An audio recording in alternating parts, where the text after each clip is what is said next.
was 1965 and Singapore had merged with Malaya 2 years ago. Then, a young Dr. Mahathir stood up and said the Chinese people in Singapore are selfish and arrogant. They have never known Malay rule and cannot bear the idea that the people they have kept under their heels should now be in a position to rule them. Despite the scathing remarks, Lee Kuan Yew kept his cool, and this is what he said.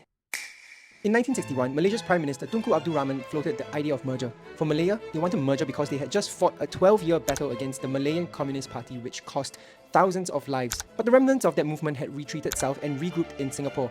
To Malaya, merger was a way to keep communism from flaring up again on their doorstep. For Singapore, we had no natural resources and no military worth speaking of. We needed Malaya's market, its protection, and a place in a larger federation to secure our survival.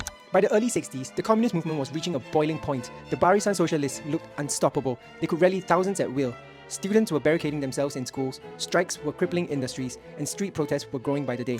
Singapore was one election away from tipping into chaos. News of the merger spread quickly, but the people weren't convinced. Many were wary of Malay dominance. Anxious about losing autonomy, the excitement wasn't there. So Lee Kuan Yew went all in. He staked his entire reputation, his government, and his political career on one bold move.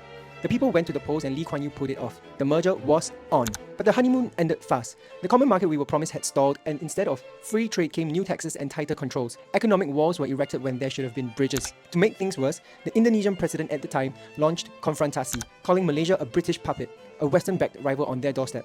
And in 1965, 2 Indonesian commandos set off a 12 kg explosive inside the McDonald house, which resulted in 3 people being unalive. And internally, the fragile balance between Malays and Chinese collapsed and resulted in the 1964 Sino-Malay riots. When the dust had settled, 36 were unalived and hundreds injured. Neighbours suddenly turned on each other. Many in Singapore believe UMNO ultras had stoked the flames with fiery speeches. Malaysian leaders called it spontaneous unrest. For Lee Kuan Yew, the bombs and riots were symptoms. The real disease was an idea that Malaysia should be for Malays first, and he was determined to fight for Malaysian Malaysia, one where every race was equal. That stance put a target on his back, and the cracks showed fast. In the 1964 Malaysian elections, the PAP fielded just a handful of candidates but still won a seat in Malaya through Devan Nair. Devan Nair's victory turned irritation into anger. To UMNO, the PAP had crossed a red line, and soon, that anger erupted in parliament in the form of Mahathir's scathing attack on Lee and the Chinese of Singapore. It was then Lee Kuan Yew pushed back his chair and rose from his seat. The chamber froze.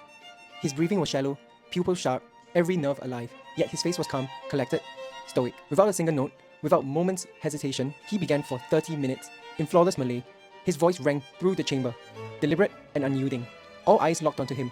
Ministers sank lower and lower into their seats, as if being scolded by a parent. Each word a lesson they could not refute. And then came the line that cut the deepest. We must raise the standards of the Malays through education, training, and opportunity, not by conferring special privileges under Article 153 to a few elites, enriching them while leaving the rest behind. When he finished, you could hear a pin drop. The chamber was spellbound, heads bowed, eyes fixed on the floor. Not a word in reply. Everyone in the chamber knew what he meant. The policy sold as protection for Malays had in reality concentrated benefits among the well-connected, while the ordinary Malay saw little change. It was the silence of men who knew he was right, and knew they could never accept it. Had they risen in ovation, history might have turned, but there was no applause. Only shame, only silence. A tragedy Shakespeare himself could not have scripted better. And in that silence, the fate of 2 nations was sealed.